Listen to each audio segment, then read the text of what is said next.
பழத்தோட்ட ஊழியங்கள், கர்த்தரருளின ஊழியங்கள். திராட்சை பழத்தோட்ட ஊழியங்கள், கர்த்தரருளின ஊழியங்கள். அவரில் நிலைத்திருந்து கனி கொடுப்போம், கர்த்தர் வாய்க்க செய்வார். அவரில் நிலைத்திருந்து கனி கொடுப்போம், கர்த்தர் வாய்க்க செய்வார். துதி உமக்கே, துதி உமக்கே, துதி உமக்கே என்றுமே என்றும். துதி உமக்கே, துதி உமக்கே, துதி உமக்கே என்றுமே. சிறியவனை பொழுதில் இருந்தும் எளியவனை குப்பையில் இருந்தும் எடுத்து உயர்த்தி ராஜாக்களோடும் பிரபுக்களோடும் வந்திருக்க செய்கிற அருமை ஆண்டவர் இயேசு கிறிஸ்துவின் இனிதான நாமத்தினாலே இந்த சத்தத்தை கேட்கின்ற அனைத்து தேவனுடைய பிள்ளைகளுக்கும் என்னுடைய அன்பான வாழ்த்துகள். நீங்கள் கோடா கோடியை பெருகுவீர்களாக, உங்களுடைய பிள்ளைகள் கோடா கோடியை பெருகுவார்களாக என்று வாழ்த்துகின்றேன், ஆசீர்வதிக்கின்றேன். பிரித்துக்குரியவர்களை கர்த்தருடைய பிரதான கிருபையினாலே நான் ஆசிரியத்தில் தேவனுடைய மாளிகை ஒன்றை நாம் கட்டியிருக்கிறோம். சாத்தாங்குளம் போகிற ரோட்டில் இருக்கிறது. 5வது கிலோமீட்டரில் லெஃப்ட் சைடில் ரோட்டை ஒட்டி அமைந்திருக்கிறது. எனவே அங்கே நாம் முதியோர் இல்லத்தை இப்பொழுது ஆணுடைய கிருபையினாலே கொண்டு வந்திருக்கிறோம். பலத்திற்கு மீறி நாம் உழைத்து நாம் கொடுத்து இந்த ஊழியத்தை ஆரம்பித்திருக்கிறோம். பிரித்துக்குரியவர்களே, இங்கே 100க்கும் அதிகமான முதியோர்கள் தங்கலாம். எனவே இந்த முதியோர் இல்லம் ஒரு ஆவிக்குரிய முதியோர் இல்லமாக இருக்கிறபடினாலே நீங்கள் ஒருவேளை வயதான காலத்தில் இருப்பீர்கள் என்றால், உங்கள் பிள்ளைகள் உங்களை கவனிக்க முடியாத ஒரு சூழ்நிலையில் இருப்பார்கள் என்றால், நீங்கள் தாராளமாக இந்த இடத்திற்கு வரலாம். மிக குறைந்த கட்டணத்திலே நாம் எல்லா வசதிகளையுமே செய்து கொடுத்திருக்கின்றோம். பிரித்துக்குரியவர்களே, தினந்தோறும் அங்கே 3 வேளை ஜெபம் நடக்கின்றது. நல்ல உணவு, காற்றோட்டமான இடம், நல்ல வசதி, சிசிடிவி கேமரா, ஆர்ஓ வாட்டர் என்று நாம் எல்லா வசதிகளையும் செய்து கொடுத்துருக்கிறோம். தினந்தோறும் தேவனுடைய ஊழியர்கள் வந்து அங்கே ஜெபத்தை நடத்துகிறார்கள். மாத்திரமல்ல, ஞாயிற்றுக்கிழமை அவர்கள் ஆராதனைக்கு அழைத்து கொண்டு செல்லப்படுகிறார்கள். எனவே தெரிந்த முதியோர்கள் இருப்பார்கள் என்றால் அவர்களுக்கு நமது ஆவிக்குரிய முதியோர் இல்லத்தை குறித்து சொல்லி நீங்கள் அவர்களை அழைத்து கொண்டு வர வேண்டும் என்று அன்போடு அழைக்கின்றேன். அது மாத்திரமல்ல, பிரித்துக்குரியவர்களே, அங்கே வேலை செய்வதற்கு தங்கியிருந்து தங்களை அர்ப்பணித்து வேலை செய்ய நினைக்கிறவர்கள் தேவை. பாஸ்டர்ஸ் தேவை, நர்சஸ் தேவை, சமையல்காரர்கள் தேவை என்பதையும் உங்களுக்கு நான் அன்போடு கூட அறிவிக்க விரும்புகிறேன். ஒருவேளை உங்களுடைய பிள்ளைகளுடைய பிறந்த நாள், தாத்தா பாட்டியுடைய நினைவு நாள், ஏதோ ஒரு முக்கியமான நிகழ்வு என்றால் இங்கே இருக்கிற ஏழைகளை நீங்கள் நினைத்து அவர்களுக்கும் உணவளிக்கலாம் என்கிற நல்ல செய்தியை அறிவிக்க விரும்புகிறேன்.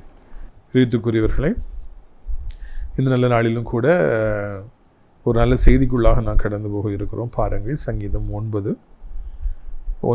சிறுமைப்பட்டவனுக்கு கர்த்தர் அடைக்கலமானவர், நெருக்கப்படுகிற காலங்களிலே அவரே தஞ்சமானவர். சிறுமைப்பட்டவனுக்கு கர்த்தர் அடைக்கலமானவர், நெருக்கப்படுற காலங்களிலே அவரை தஞ்சமானவர்.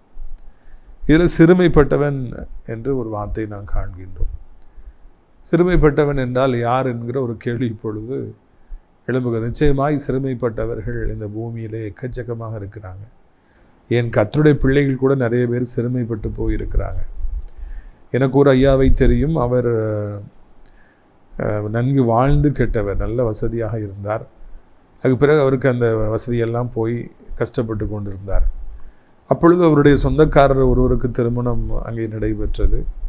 அழைக்காமலேயே அவர் அந்த திருமணத்துக்கு போகிறார். அங்கே வாய்ந்து சொல்வதற்கு யாருமே இல்லை. அந்த மாப்பிள்ளை பொண்ணு அந்த ஒரு வண்டியில் காரில் போகிறாங்க. இவர் தான் பைக்லேயே வேகமாக விரட்டிக்கிட்டே போகிறாரு. அங்கே சென்றால் அவருக்கு எந்த மரியாதையும் கொடுக்கப்படவில்லை, ஒருவரும் பேசவில்லை. வெக்கத்தோடு கூட அவர் திரும்பி வந்தார். நான் சொல்கிறது பல வருஷங்களுக்கு முன்பதாக நடந்த ஒரு சம்பவம். ஒரு இடத்துக்கு அன்பை தேடி போகும்பொழுது அங்கே யாரும் மதிக்கவில்லை என்றால் இன்சல்ட் பண்ணப்படுவாங்கன்னா, அற்பமாக என்னப்படுவாங்கன்னா, சீ அப்படிம்பாங்கன்னா, போடா அப்படின்னு சொல்லுவாங்கன்னா, அவர்கள் தான் சிறுமைப்பட்டவர்கள். உள்ளம் முழுவதும் அன்பு, உள்ளம் முழுவதும் பாசம், உள்ளம் முழுவதும் ஜெபம், உள்ளம் முழுவதும் கிறிஸ்து, அப்படிப்பட்ட பிள்ளைகள் இந்த வெளி உலகத்தில் போய் அன்பாய் வாழ நினைக்கிற பொழுது யாராலும் ஏற்றுக்கொள்ளப்படவில்லை என்றால் ஃபைனான்ஸில் வேலையில் அவங்க தோல்வியை சந்திப்பாங்கன்னா, ஒன்றும் இல்லாமல் இருப்பாங்கன்னா, இந்த உலகத்தின் பார்வையிலே அவர்கள் சிறுமைப்பட்டவர்களாக இருக்கிறாங்க. அது மாத்திரமல்ல, ஒரு சிலர் பாவங்களிலே பிடிக்கப்படுகிற பொழுது அவர்களை இந்த உலகம் சிறுமையானவர்களாகவே பார்க்கிறது, கேவலமானவர்களாகவே பார்க்கிறது. இப்படிப்பட்ட சிறுமையானவர்களுக்கு இந்த பூமியிலே ஒருவரும் துணையாக இருக்க மாட்டார்கள், ஒருவரும் ஏற்றுக்கொள்ள மாட்டார்கள். சிறுமையானவர்களுக்கு நண்பர்களாக யாருமே இருக்க மாட்டார்கள், தோழர்கள் கிடையாது, சப்போர்ட் யாரும் கிடையாது, யாரும் கொடுக்க மாட்டாங்க. அப்படி வாழ்க்கை பரிதாபகரமானதாக இருக்கும். மேலே இருந்து கீழே விழுந்து விட்டார்கள் என்றால் அவருடைய வாழ்க்கை இப்படித்தான் இருக்கும். ஆனால் இங்கே ஒரு வார்த்தையை நாம் காண்கிறோம், சிறுமைப்பட்டவர்களுக்கு கர்த்தர் அடைக்கலமானவர். அந்த நேரத்தில் ஆண்டவர் வாயின்று இரு கரங்களை நீட்டி அவர் வரவேற்கிற தேவனாக இருக்கிறார். கெட்டகுமாரன் மனம் திரும்பினான், தன் பாவத்தை உணர்ந்து வந்தான்.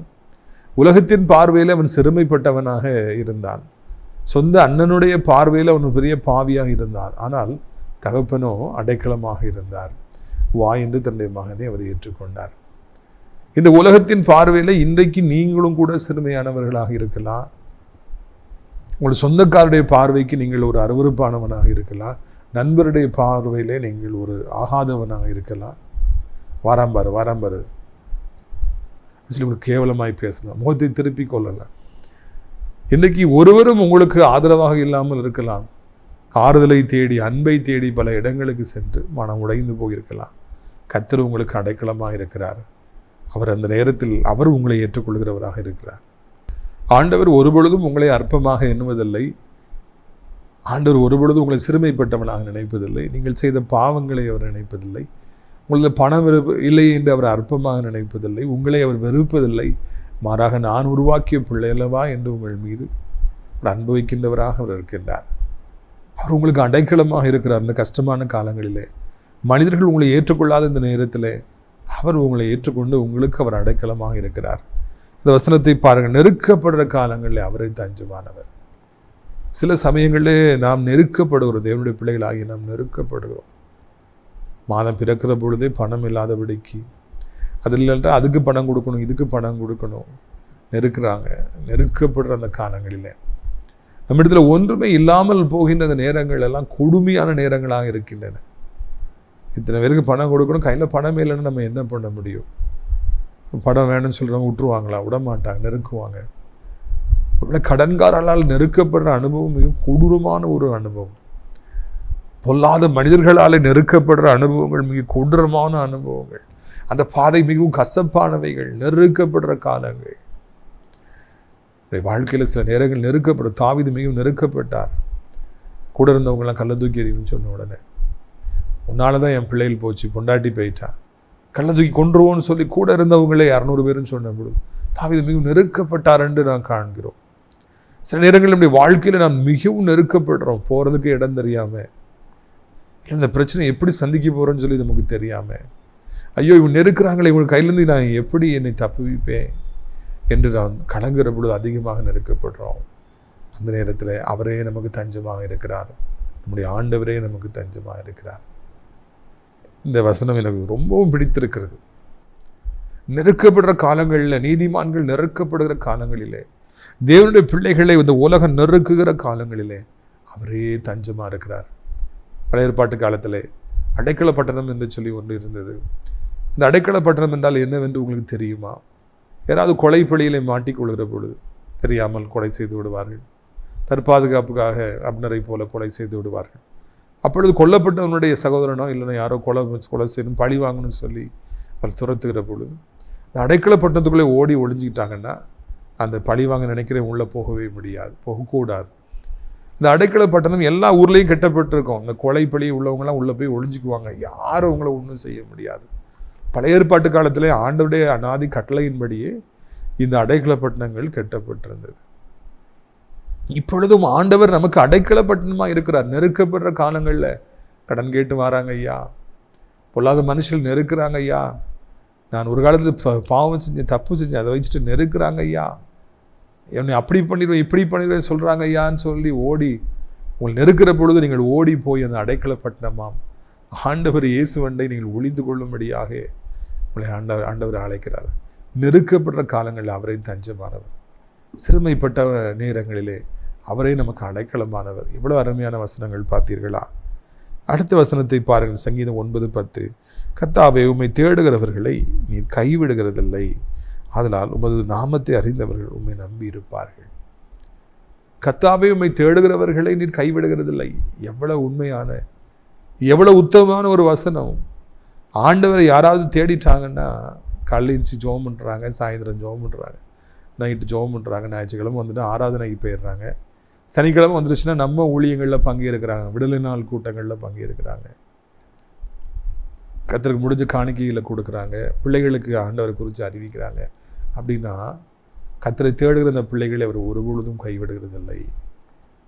கர்த்தர் என்னை கைவிட்டு விடுவாரோ, என் வாழ்க்கை ஒன்றுமில்லாமல் போய்விடுமோ, என் பிஸ்னஸ் எல்லாம் அழிந்து போயிடுமோ, என் பிள்ளைகள் அழிஞ்சு போயிடுவாங்களோ, என் சொத்துக்கள்லாம் என்னை விட்டு போயிடுமோ, ஒருவேளை இன்றைக்கு நான் கைவிடப்படுவேனோ, கைவிடப்பட்டு அழிந்து போய்விடுவேனோ என்கிற கேள்விக்குறியின் மத்தியிலே இந்த செய்தியை கேட்டுக்கொண்டிருக்கலாம்.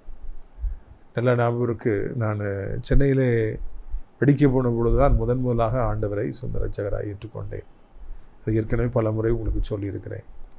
அப்போது நான் ஸ்போர்ட்ஸில் நல்லா பண்ணால் தான் எனக்கு அப்பாயின்மெண்ட் கிடைக்கும் அப்படிங்கிற ஒரு நிலைமை. ஏனென்றால் சென்னையில் அந்த கல்லூரி மிக பிரபலமான கல்லூரி.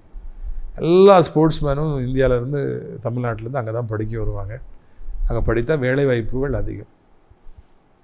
இப்படிப்பட்ட ஒரு நிலைமையில் அந்த சென்னையில் அந்த ஸ்டேடியத்தில் நான் ஒரு முக்கியமான ஈவெண்ட்டுக்கு போயிட்டு வரேன். அதில் ஃபஸ்ட்டு வந்தால் தான் எனக்கு வாழ்க்கை என்கிற ஒரு முக்கியமான நெருக்கடியான ஒரு நேரம். ஆனால் நான் அதில் தோற்று போய் விடுகிறேன், என்னால் பெர்ஃபார்ம் பண்ண முடியல. அப்பொழுது அந்த ட்ரெயினில், எலக்ட்ரிக் ட்ரெயினில் ஏறி நான் அங்கேருந்து நுங்கம்பாக்கம் ரயில்வே ஸ்டேஷனுக்கு வரும்பொழுது கண்ணீராய் கொட்டுகிறது. எனக்கு இனி எதிர்காலம் இல்லை, வீட்டுக்கு நான் என்ன சொல்லுவேன், இந்த மீட் என்னாச்சுன்னு அம்மா அப்பா கேட்பாங்களே, அவங்களுக்கு என்ன பதில் சொல்லுவேன், எப்படி என் எதிர்காலத்தை சந்திப்பேன், நான் இந்த சென்னைக்கு வந்த நோக்கம், படிக்க வந்த நோக்கமே ஒன்றும் இல்லாமல் போயிடுச்சே என்று பலவாறு கலங்கி நான் வரும்பொழுது கண்ணீர் வடித்து, ஆண்டவரே நீர் என்னை கைவிட்டு விடுவீரோ என்று சொல்லி நான் கலங்குகிறேன். என் ஜெபம் எல்லாம் வீணாய் போய்விட்டதோ, இரவும் பகலும் உம்முடைய ஞாபகமாகவே இருக்கிறேனே, உம்முடைய ஊழியத்தையே இங்கு செய்து கொண்டிருக்கிறேனே, அப்படிப்பட்ட என்னை நீ கைவிட்டு விடுவீரோ என்று நான் கதறி போய் அந்த நுங்கம்பாக்கம் ரயில்வே ஸ்டேஷனில் அந்த ஓவர் பிரிட்ஜில் இறங்கி அப்படி காலேஜுக்கு போகிறதுக்கு இறங்கணும். அப்போ அதில் ஒரு கூட்டம் எங்கேயோ நடக்கிற இடத்துல ஒரு வால் போஸ்டர் அதுக்காக ஒட்டியிருக்கிறாங்க அந்த ஓவர் பிரிட்ஜில். அதை மறக்கவே முடியாது. அதில் மேலே எழுதப்பட்ட வசனம் இந்த வசனம்தான், கர்த்தாவே உம்மை தேடுகிறவர்களை நீர் கைவிடுகிறதில்லை. அப்படி ஒரு 10 நிமிஷம் நின்று நான் அதை பார்த்து கண்ணீர் வடித்து கொண்டே இருந்தேன். அந்த போஸ்டர், வால் போஸ்டர், ஒரு கூட்டம் நடக்கிறதுக்கு போட்டிருக்கிறாங்க. இவர் பேசுகிறாரு, இந்த இடம், இந்த நேரம், நீங்கள் வாங்க. அதெல்லாம் என் கண்ணில் படலை. மேலே போடப்பட்ட அந்த வசனம், கர்த்தாவே உம்மை தேடுகிறவர்களை நீர் கைவிடுகிறதில்லை. அதை பார்த்து நான் அழுது கொண்டே நின்று கொண்டது. நிறைய பேர் வந்தாங்க போனாங்க, எனக்கு யாருன்னு வராங்க போகிறாங்கன்னு கவனிக்கிற அளவுக்கு நான் இல்லை. என் உள்ள உடைக்கப்பட்டு நான் நெருக்கப்பட்டு கொண்டிருக்கிறேன். அப்போது அந்த வசனம் அப்படியே என்கிட்ட பேசுது, கர்த்தாவே உம்மை தேடுகிறவர்களை கைவிடுகிறதில்லை. ஆண்டவரே இறங்கி வந்து பேசியது போல் எனக்கு இருந்தது. அப்போ தான் என் பாரெல்லாம் என்னை விட்டு இறங்கிச்சு. அது தோல்வி என்னை நொறுக்கியது, என்னை நெருக்கியது. அப்பொழுது என்னோட கேள்வி, நான் இவ்வளவுமே தேடுறேன், நான் இவ்வளவு ஜெபிக்கிறேன், நான் இவ்வளவு உம்முடையத்திலே நான் இருக்கிறேன், மடியிலே உட்கார்ந்துருக்கிறேன், எனக்கு தோல்வியா? அப்படின்னா எதிர்காலம் என்ன ஆகும்பா, என்னை கைவிட்டுட்டீங்களோ அப்படின்னு கேள்வி வந்த பொழுதுதான், கர்த்தாவை உம்மை தேடுகிறவரை நீ கைவிடுகிறதில்லை. அதுக்கப்புறம் இத்தனை வருடங்கள் ஆகிருச்சு, 27, 28 வருஷம் ஆச்சு. இன்னைக்கு வரைக்கும் ஆண்டவர் என்னை கைவிடவே இல்லை. அவரை தேடுகிறபடினால என்னை கைவிடவே இல்லை. எத்தனையோ பள்ளத்தாக்கள் வந்தன, எத்தனையோ எதிரிகள் வந்தார்கள், எத்தனையோ பொல்லாத மனிதர்கள் வந்தார்கள், பொல்லாத ஆவிகள் எனக்கு விரோதமாக எழும்பின, என்னவெல்லாமோ வாழ்க்கையில் மேடு பள்ளங்கள் வந்தன. ஆனால் ஆண்டவர் என்னை கைவிடவில்லை. இன்ப காணான் போகின்ற வரைக்கும் மரண பரியந்த நடத்துகின்ற தேவனாக இருக்கிறார். ஆண்டவர் தேடுகிற உங்களையும் கூட அவர் கைவிட மாட்டார் என்பதை உங்களுக்கு நான் நினைவூட்டும்படியாக விரும்புகிறேன். அடுத்த வசனத்தை பாருங்கள். சங்கீதம் 9:15. ஜாதிகள் தாங்கள் வெட்டின குழியில் தாங்களே விழுந்தார்கள், அவர்கள் மறைவை வைத்த வலையில் அவர்களுடைய காலை அகப்பட்டு கொண்டு. நிறைய பேர் தேவனுடைய பிள்ளைகளுக்கு குழி வெட்டுறாங்க, வலையை வைக்கிறாங்க, மாட்டிக்கொள்ளட்டும், எப்போ விழுவான், எதிராக அவனை பிடிக்கலாம். தேவனுடைய பிள்ளைகளுக்கு விரோதமாக, ஊழியக்காரர்களுக்கு விரோதமாக நிறைய பேர் குழியை வெட்டுறாங்க. அவங்க வேலையை அவங்க பார்த்துட்டு இருந்தாங்கன்னா எவ்வளோ நல்லா இருக்குமே. அவங்களுக்கும் குடும்பம் உண்டு, சம்பாதிக்க வேண்டுங்கிற கட்டாயங்கள் உண்டு, உடல் நலனை காக்க வேண்டும், ஃபிட்னஸ் இருக்கணுங்கிறதெல்லாம் உண்டு. ஆனால் அவங்க அதெல்லாம் விட்டுட்டு தேவனுடைய பிள்ளைகளுக்கு குழி வெட்டுவதையும் கன்னிகளை வைப்பதையும் பார்க்கிறோம்.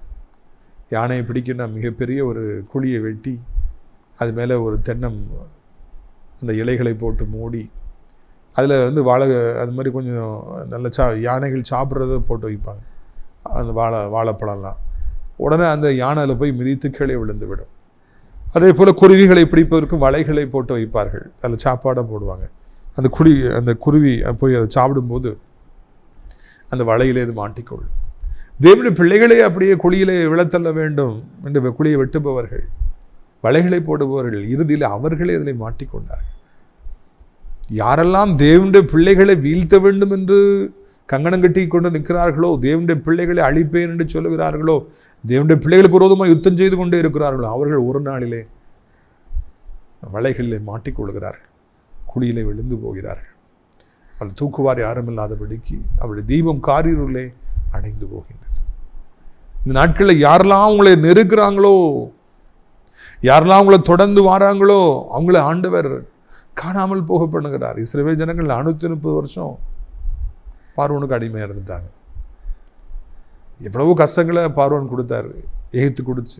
சரி, இப்போமாவது அவங்க வாழ்ந்துட்டு போட்டுமே, 430 வருஷம் உன்னை சேவிச்சிட்டாங்களே, இப்போமாவது வாழ்ந்துட்டு போடும், நீ தானே போன்னு சொல்லி விட்டுட்டேன். ஆனால் அதுக்கு பிறகு மனசு மாறுது, இவங்க போயிடக்கூடாது, இவங்களை விடக்கூடாது, இந்த அடிமைகளை விடக்கூடாது, போய் பிடிப்பேன்னு சொல்லி 600 ரதங்களை கூட்டிக் கொண்டு சேரியட்ஸில் ஆயிரக்கணக்கான வீரர்களை அழைத்து கொண்டு வந்து பிடிப்பேன் என்று மறுபடியும் பார்வோம் துரத்தி வந்தானா. எனக்கு இவ்வளோ பெரிய நாடு இருக்கிறது, இவ்வளோ பெரிய சிலர் இது போதும், அவங்க 430 வருஷம் இருந்துட்டாங்க. சரி, நம்ம கதையத்தை பார்ப்போன்னு நிற்கலை, விடமாட்டேன். விளைவாக அந்த செங்கல் 2ஆய் பிளந்தவர்களை விழுங்கி கொண்டது. அவர்கள் வழியாக வந்த பொழுது விழுங்கி அனைவரும் மரித்து போனார்கள். பிறரை அழிக்க வேண்டும் என்று தொடர்ந்து வருபவருடைய முடிவு இப்படித்தான் இருக்கும் என்பதை இந்த பைபிள் நமக்கு அழகாக சொல்லிக் கொடுக்கிறது. உங்களை யாரெல்லாம் பிடிக்க வேண்டும் என்று தொடர்ந்து வருகிறார்களோ, குழி வெட்டி கொண்டிருக்கிறார்களோ, செய்வனை வைத்துக் கொண்டிருக்கிறார்களோ, அவர்களுடைய முடிவு பயங்கரமாக இருக்கும். ஒரு சகோதரி தெரியும், வாலிப மகள், ஒரு குடும்பத்துக்கு விரோதமாக ஏராளமான செய்வனை. அம்மா இறந்து போயிட்டாங்க, தங்கச்சிக்கு வியாதி, யார் செய்வனை வச்சுருக்கா அப்படின்னு சொல்லி பார்த்தா அவங்க சொந்தக்காரர்கள். இந்த குடும்பம் அழியணும்னு சொல்லி சொந்தக்காரங்க தான் செய்வினை வச்சுருக்காங்க. அந்த பிள்ளை எனக்கு தெரிஞ்சு ஒரு 20 வருஷமாக செய்வினையால் எவ்வளோ கஷ்டப்படும், விடுதலையே இல்லை. எங்கே கூட்டம் நடந்தாலும் அவள் ஓடி போயிடுவான், எங்கேனாலும் கூட்டங்களில் அவளை பார்க்கலாம். கஷ்டம், பண கஷ்டம், வியாதி, வறுமை, தனிமை, அதில் அவங்க ஆர்டர் பிடிச்சிட்ருக்காங்க. ஆனால் தொடர்ந்து செய்வினை வச்சுக்கிட்டே இருக்கிறாங்க. யார் வச்சிட்ருக்குறாங்க? சொந்தக்காரிலே வச்சிட்ருக்காங்க. ஆண்டவர் ஒரு நாளில் அப்படிப்பட்டவர்களை காணாமல் போக பண்ணுவார். அவங்க குழியில் அவங்களே விடுவாங்க. யார் செய்வினை வைக்கிறாங்களோ அந்த ஆவிகள் அவங்க மேலேயே திரும்பும். என்னுடைய பிள்ளைகளும் தப்பி வைக்கப்படுவார்கள். பாருங்கள், சங்கீதம் 9:18, எளியவன் என்றைக்கும் மறக்கப்படுவதில்லை, சிறுமைப்பட்டவர்களுடைய நம்பிக்கை ஒருபொழுதும் கெட்டு போவதில்லை. எளியவன் என்றைக்கும் மறக்கப்படுவதில்லை.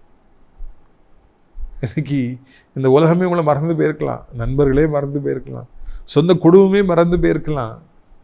ஒரு மனிதன் பிரகாசிக்கும் பொழுது தான் எல்லாருடைய கவனமும் அந்த மனுஷன் மேலே இருக்கும். எல்லாரும் பார்த்துக்கிட்டே இருப்பாங்க. அவங்க இல்லாமல் போயிட்டாங்கன்னா அடுத்து யார் பிரகாசிக்கிறாங்களோ அவங்கள பார்க்க போயிடுவாங்க. ஒரு கட்சி ஆட்சிக்கு வருகிற பொழுது எல்லாரும் அவங்களே பார்க்குறாங்க, தோற்று போனவங்கள யாருமே பார்க்க மாட்டாங்க. அவ்வளோதான், மறக்கப்பட்டுரும். அங்கே முன்னூட்டி அவங்க எவ்வளோ ஸ்ட்ராங்காக இருந்திருக்கலாம், மக்கள் மத்தியில் பயங்கர பிரபலமாக இருந்திருக்கலாம். ஆட்சி போய்விட்டது என்றால் ஒருவர் நினைக்க மாட்டாங்க. உங்களை எல்லாரும் இன்னைக்கு மறந்துருக்கலாம். ஆண்டவர் சொல்கிறாரு, எளியவன் என்றைக்கும் மறக்கப்படுறதில்லை. 5 வருஷம் மறந்துருக்கலாம், 10 வருஷம் மறந்துருக்கலாம், 20 வருஷம் மறந்துருக்கலாம். அவங்களை அற்பமாக நினச்சிருக்கலாம். அவன் கதை முடிஞ்சு போச்சு, அவன் கதை முடிஞ்சு போச்சுன்னு சொல்லிட்டு இருக்கலாம். ஆனால் என்றைக்கும் நீங்கள் மறக்கப்படுவதில்லை, என்றைக்கும் நீங்கள் தோற்று போவதில்லை, என்றைக்கும் நீங்கள் வியாதிப்பட்டு பலகீனமாய் படுத்து கிடக்க போவதில்லை. ஆண்டவர் ஒரு நாளில் சூழ்நிலைகளை மாற்றுவார். அதான் அர்த்தம். எளியவன் என்றைக்கும் மறக்கப்படுவதில்லை. அந்த வசனம் சொல்கிறது பார்த்தீங்களா? சிறுமைப்பட்டவருடைய நம்பிக்கை ஒருபொழுதும் கெட்டு போவதில்லை. என் தேவன் உயிரோடு இருக்கிறார், ஒரு நாளிலே என்னை ஆசீர்வதிப்பார். அதுதான் சிறுமைப்பட்ட நம்முடைய நம்பிக்கை.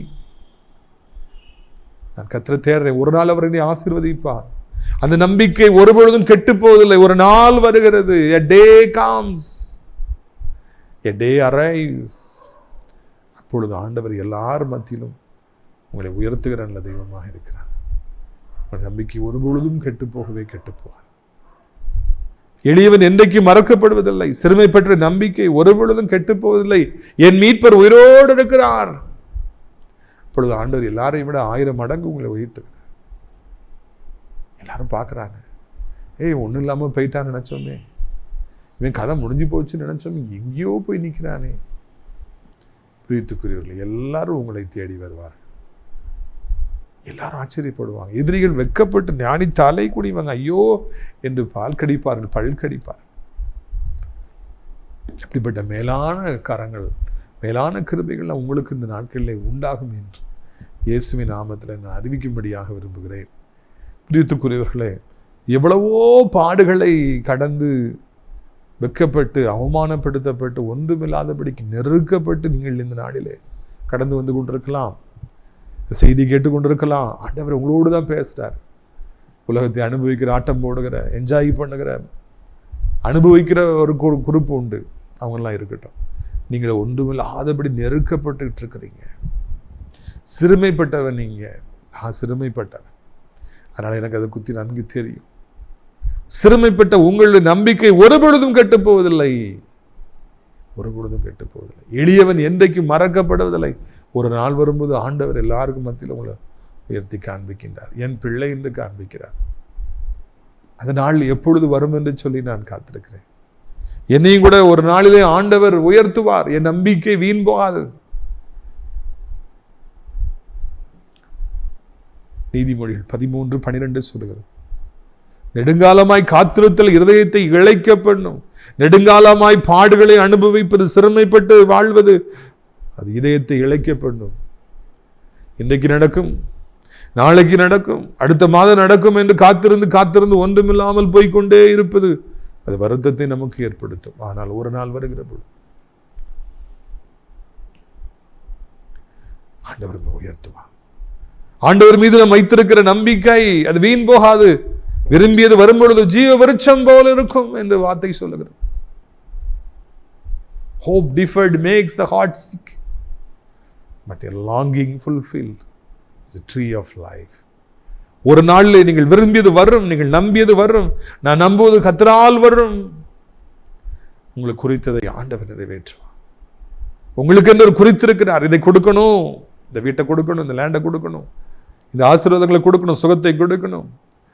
நீ கேட்ட ஞானத்தை உனக்கு தருவேன், நீ கேட்காத மகிமையையும் செல்வத்தையும் உனக்கு தருவேன் என்று சொன்னவர்.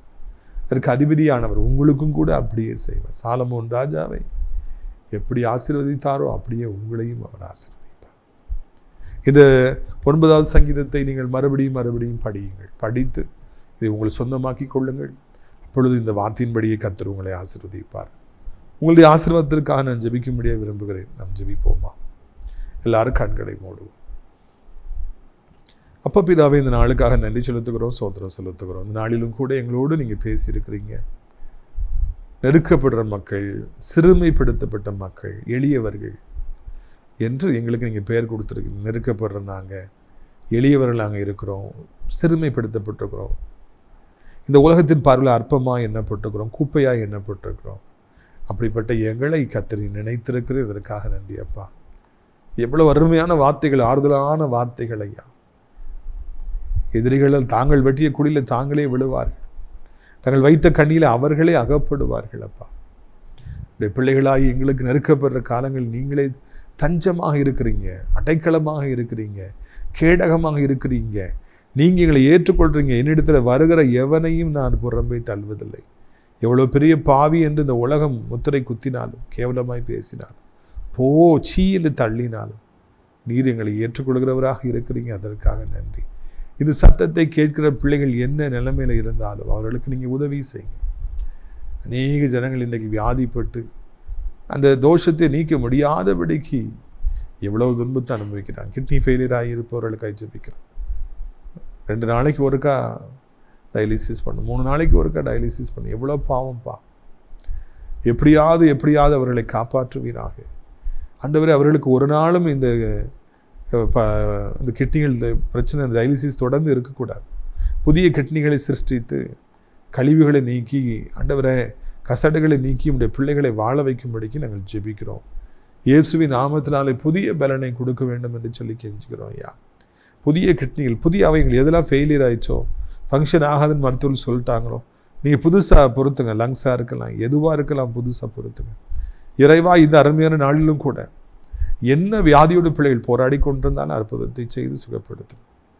ஆறாத புண்கள், பல வருஷம் வேதனையோடு இருக்கிறவங்களுக்கு அந்த புண்கள் ஆற செய்யுங்க. வீக்கங்களை வற்றி போக செய்யுங்க. ஆண்டவரே, கட்டிகளை மறைய செய்யுங்க. கர்த்தாவே, வேதனைகளை மறைய செய்யுங்க. செயல்படாத அவயங்களை செயல்பட வைங்க ராஜா. வாதம், பக்கவாதம், முடக்குவாதம் எல்லாம் மறையட்டும். ஹார்ட் அட்டாக்கே வேண்டாம். சடுதியில் எந்த ஆபத்தும் உங்களுக்கு வந்துட வேண்டாம். ஆண்டவரே சோத்திரம், என்ன கட்டி இருந்தாலும் மறையட்டும், என்ன வேதனைகள் இருந்தாலும் மறையட்டும். அதை போலவே வறுமையினாலே சிறுமைப்படுத்தப்பட்டிருக்கிற பிள்ளைகள், கடன் வாங்கி சிறுமைப்பட்ட மக்கள், வேதனைப்படுத்தப்பட்டு கொண்டிருக்கிற மக்கள், அவமானத்தின் மத்தியில் வாழற மக்களுக்கு நீங்கள் உதவி செய்யுங்க. அவர்களை எப்படியாவது மீட்டெடுத்துக் கொள்ளுங்க. அற்புதங்களை, அதிசயங்களை செய்யுங்க அப்பா. ஒரு நிமிடம் போதும், ஒரு வார்த்தை போதும், பிள்ளைகளுடைய சிந்தை, பிள்ளைகளுடைய வாழ்க்கை மாறும், அவளுடைய நிலைமைகள் மாறும். சாம்பலுக்கு பதிலாக சிங்காரத்தை கொடுப்பீராக. வெக்கப்பட்ட இடத்துல நம்முடைய பிள்ளைகளை உயர்த்துவீராக. பணம் இல்லையே என்று தவிக்கிற பிள்ளைகளுக்கு வருமானங்களை ஏற்படுத்தி கொடுப்பீராக. அதிசயங்களை காண பண்ணுவீராக. அற்புதங்களை காண பண்ணுவீராக. பாலும் தேனும் ஓடுகிற இன்ப காணானை கொடுப்பீராக. இது அப்படி செய்ய போகிற அன்பிற்காக நமக்கு சோத்திரம். வாலிப வயதில் பிள்ளைகள் தவறாய் நடக்கிறபடியினாலே கண்ணீர் வெடிக்கிற பெற்றோர்களுக்கு ஜெபிக்கிறோம். போதைப் பொருள்களுக்கு, சாராயத்திற்கு அடிமைத்தனம், பைக்குக்கு வேகமாய் ஓட்டுறதுல அடிமைத்தனம், கெட்ட நண்பர்கள், ஆண்டவரை தோத்திரம் ஐயா. இன்னுமாக மொபைல் அடிமைத்தனம், பிள்ளைகள் பெற்றோர்கிட்ட பேசுறதில்லை, எதிர்த்து பேசுகிறாங்க, தவறான வாழ்க்கை. கண்ணீர் வெடிக்கிற பெற்றோருடைய கண்ணீரை கண்டவர்களை வெடிவிப்பீராக. நீண்ட காலமாக குழந்தை இல்லையே, திருமணமாக காத்திருப்பவருக்கு அற்புதத்தை செய்வீராக. சொந்த வீடு இல்லையே, வாகனம் இல்லையே, இந்த நிலம் விற்க மாட்டேங்குது, இதை விற்றாதானே நான் ஏதாவது செய்ய முடியும் என்று காத்திருப்பவர்களுக்கெல்லாம் ஒரு அற்புதத்தை செய்யும். இந்த நாளிலே யார் கண்ணீரோடு ஜெபித்தாலும் அவர்களுக்கு உதவி செய்யும். கீழே விழுந்து விடாதபடி வயதானவர்களை 2 கைகளால் ஏந்தி கொள்ளுங்க. எலும்புகள் முறிஞ்சிடக்கூடாது, பெற்றுடன் ஆயிடக்கூடாது. ஆண்டவரே, அதிசயங்களையும் அற்புதங்களையும் காணப்படுங்க இந்த நாளிலே ராஜா. எங்கள் பரம தகப்பனே, ஒவ்வொருவருக்கும் ஒரு அற்புதம் வேணும்ப்பா. எல்லா நாடுகளையும் ஆசீர்வதிங்க, இந்தியாவை ஆசீர்வதிங்க, தமிழ்நாட்டை ஆசீர்வதிங்க, அனைத்து மக்களையும் ஆசீர்வதிங்க. அனைத்து தேவனுடைய பிள்ளைகள், ஆலயங்கள், திருச்சபைகள், உதக பிதாக்கள் அனைவருடைய ஜெபங்கள் எல்லாரையும் அங்கீகரிங்க, ஆசீர்வதிங்க. ஆசிரியர் ஆட்சிப்படத்தோட்ட ஒளிகளை நேசிக்கிற, நாள்தோறும் நம்முடைய நிகழ்ச்சிகளை பார்க்கிற ஆண்டவரை தோத்திரமே, ஒவ்வொரு நாளும் ஆண்டவரை நமக்காய் ஜெபிக்கிற, அறிமுகப்படுத்துகிற, ஜெபத்தினாலே காணிக்கையில தாங்கிற நல்ல உள்ளங்கள் ஒவ்வொருவரையும் ஆசீர்வதி. இடைக்கலான்குரிய முதியோர் இல்லத்தில் தங்க அநேக முதியோர்களை அழைச்சிட்டு வாருங்க. வேலை செய்ய நல்ல உள்ளம் கொண்டு அநேகரை அழைத்து கொண்டு வாருங்க. அது கொடுக்குற அநேக கரங்களை எழுப்பித்தாருங்க. ஏசி மூலம் ஜெபிக்கிறோம் நல்ல பிதாவே.